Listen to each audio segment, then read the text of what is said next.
And the continuation of Chapter 2 and what I'm calling Chapter 2B. This is 2.4 and 2.5. 2.4 is your brain on social media, and 2.5 is philosophical obstacles. And so we're looking at things that get in the way of critical thinking, obstacles to critical thinking. And I think it's interesting. It's a good word for it. I like the word interesting. It can mean anything from wow, cool, to blood curdling. Okay, it just depends on how you use it. In this case, it's kind of cool. Okay, so your brain on social media. You guys, most of you are probably way too young to remember a commercial that was about this is your brain. It's an egg. Okay, and then you put it in a frying pan, a hot frying pan. This is your brain on drugs. Well, that's kind of what this is coming from. Your brain on social media. Social media is such a part of most of our lives that we have a hard time separating from it. In my house, we call it going down the rabbit hole. What have you been doing? You've been gone for an hour. Oh, I went down the Facebook rabbit hole, or whatever. Anyway, your brain on social media. A really interesting word is homophily. Let me see if I can show up.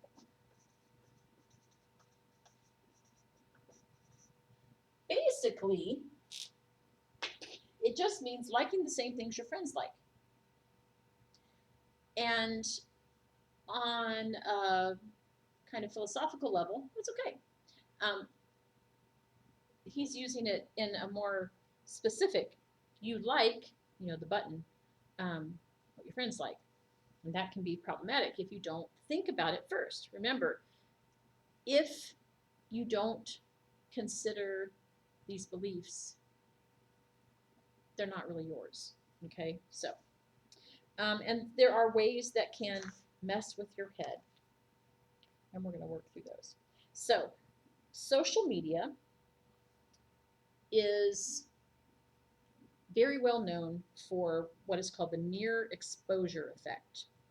The idea that just being exposed repeatedly to words or images, even without registering them consciously, can induce a favorable or comfortable feeling toward them, whether or not there's any good reason to.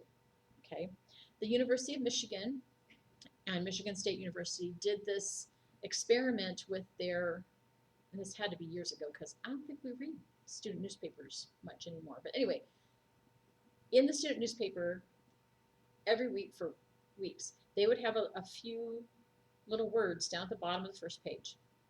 No fanfare, no nothing, just 3 or 4 words in a box, and that's it.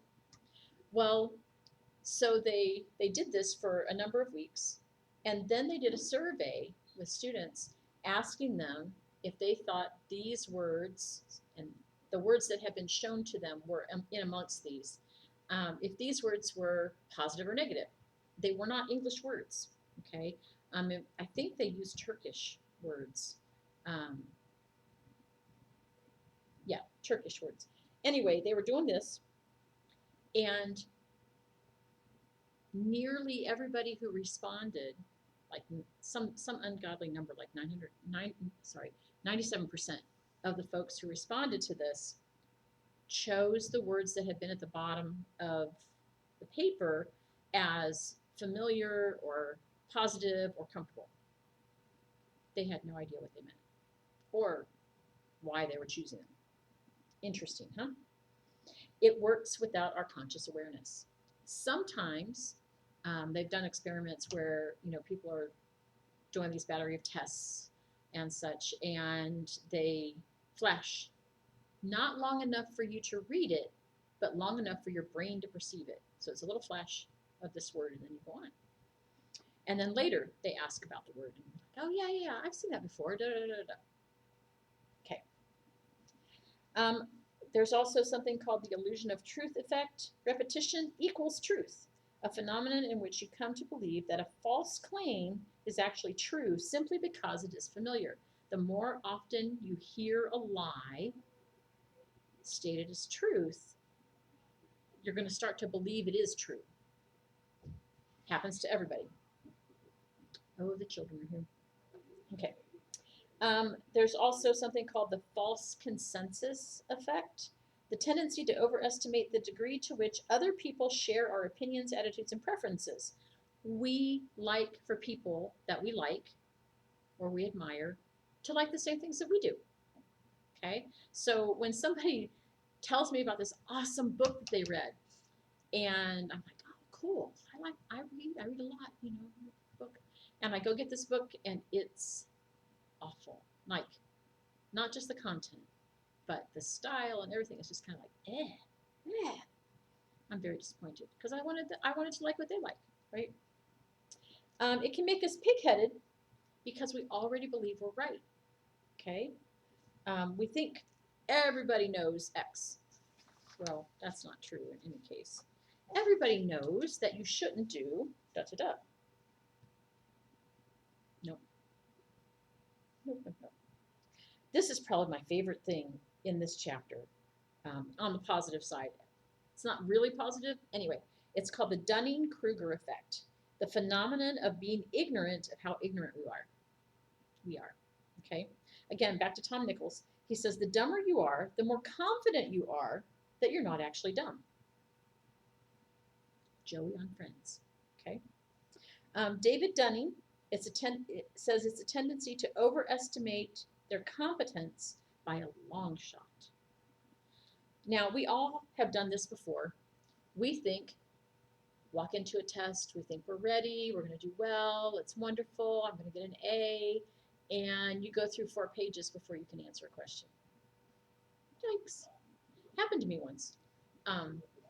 Anatomy and physiology. That's a whole different baseball game. The Dunning-Kruger effect is made worse by the tendency of many to believe that because they know a little something about a subject, they're an expert. Nichols declares that the pernicious idea that everyone can be an expert is dangerous. Knowing things is not the same as understanding them. Comprehension is not the same thing as analysis. Expertise is not a parlor game played with factoids. We see this all the time. Well, I see it all the time in not just my students, but the adult children of friends of mine or family members. They think because they've read an article on Reddit, or they've read an article from the New York Times or whatever, they've read an article or 2 on a subject, they know stuff. Okay, so you know a little bit. Oh, no, da, da, da. And they will argue with me that they are an expert in a certain topic. And it's like, okay, first of all, expertise comes from years of study and applying what we've studied and being held accountable for what we've studied. It's really maddening, the clout or standing given to people who can put together a decent sentence about something, and they're experts. No, they're not. Okay, and we're going to talk more about experts and such, I think, in the next chapter.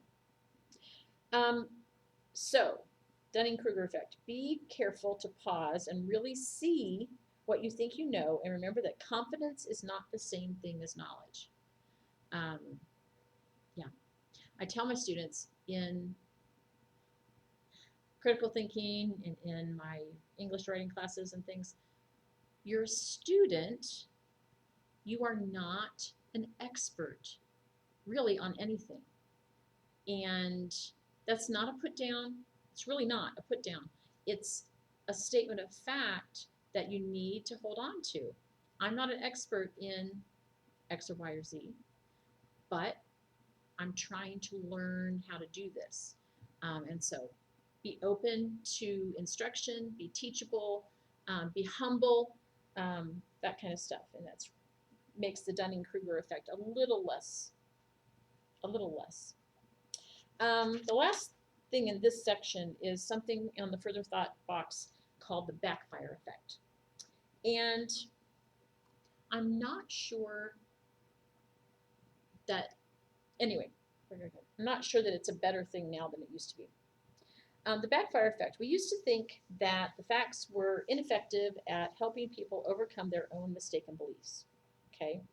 And that the corrections would engender a backfire effect, which basically would lead them not only to persist in their error, but to cling to them more strongly. Basically, I'm going to show you. You think you're going to tell me what's right and wrong? I know. And I'm still going to do this. Kind of odd, right? Somebody shows you that you're wrong. Take the opportunity to make that change in thinking, correct your ways, and move on. Okay, better person, right? Okay, however, more recent studies, and Stephen Novella is one of the researchers there, people are fundamentally intellectually lazy and will just ignore the new facts. I guess that's slightly better than doubling down and saying, no, you're wrong. What this generally means is that they dismiss facts as being biased and subjective. So a fact, by definition, is something that is true about the objective world, okay? A lot of people dismiss facts, things that are true and real and objective, as stupid and subjective, biased, because it doesn't go along with what they already believe. And this is dangerous. I mean, you got to know what the world is.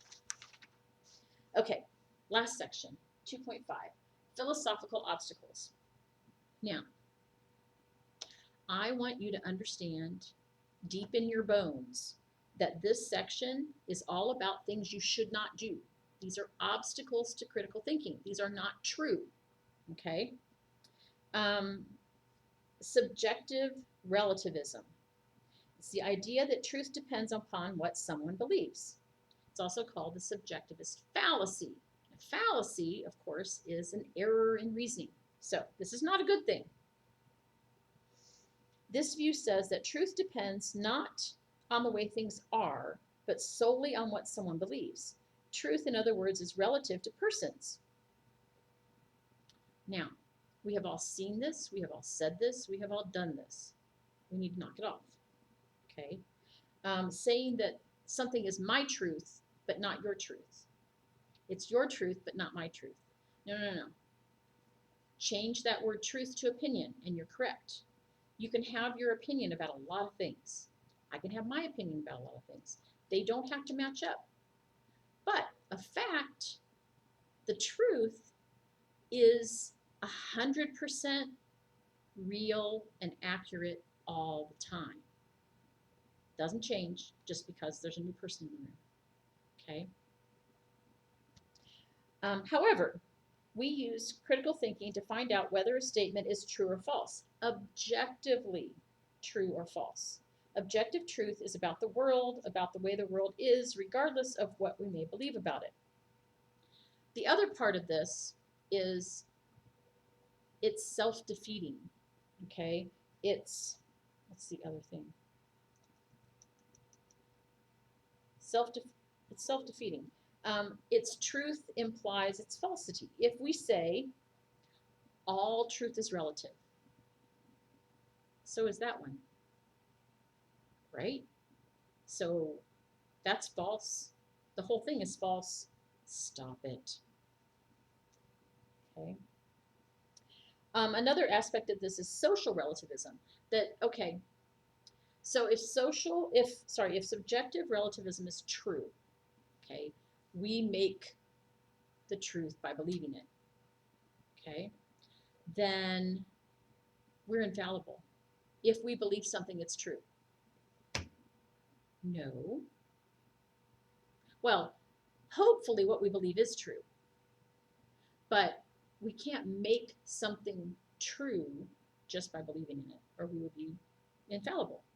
We're not. We make mistakes all the time, every day, all day. Move on.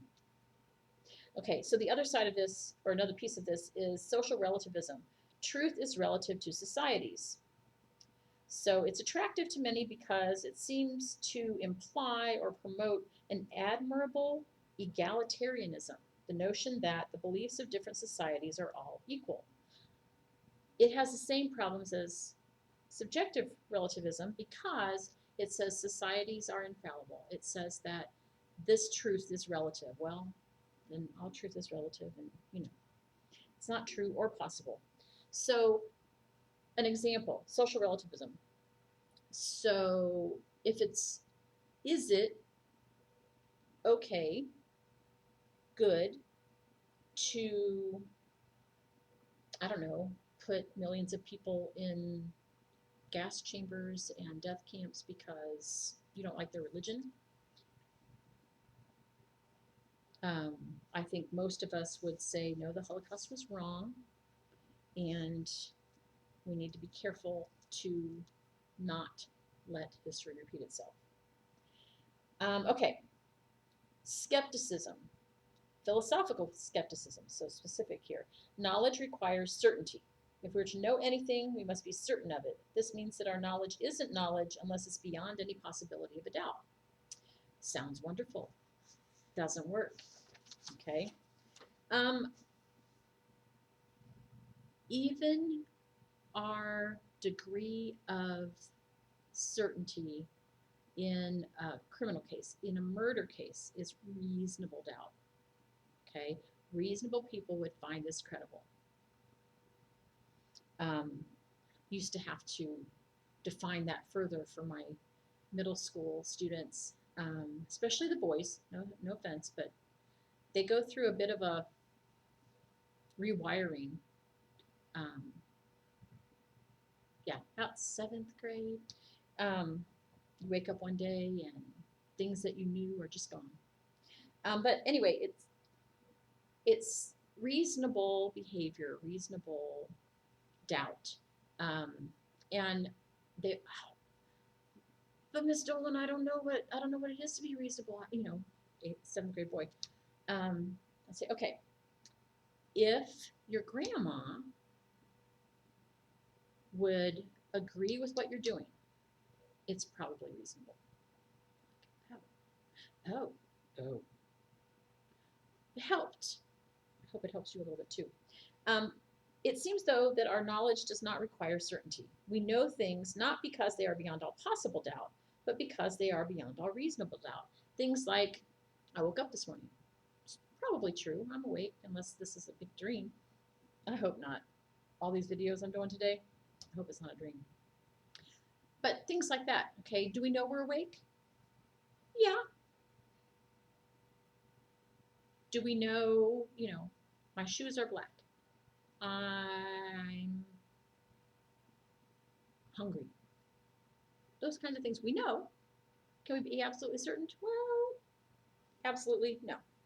Reasonably, yes. Okay. Critical thinking does have a job to do in our efforts to acquire knowledge, and that is to help us evaluate claims that vary in degrees of reasonable doubt. Okay? That is from weak reasons or no reasons to very strong reasons.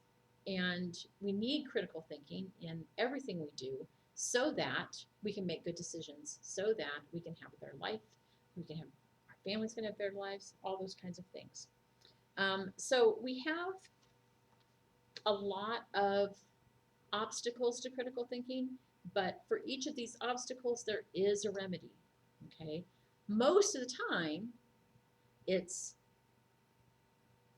take a breath, take a minute to think about, okay, is this really what I need to be doing? Is this the best